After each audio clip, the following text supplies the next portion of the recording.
মই এবাৰ পানী এতে একজোক আনি থৈ দিছিলোৱে আৰু নি থৈছে এ তাৰ নাখালে আমাৰতো ঠিকে আছিল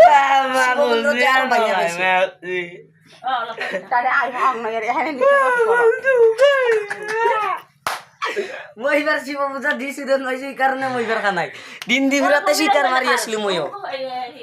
অ মা সপন বাজ এ তাক কৈছিলো মই খাবা নাংগে বুলি সি নিজে কৈছে খাই বলে সপন পা নাই তই ঠিকে আছা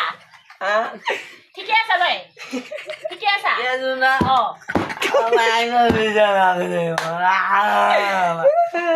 ও মাই গড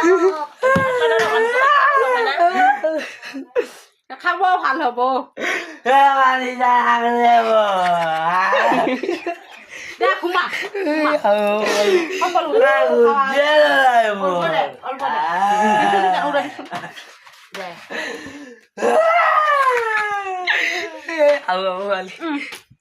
ইবাৰে কলো তাক খাবা নাগে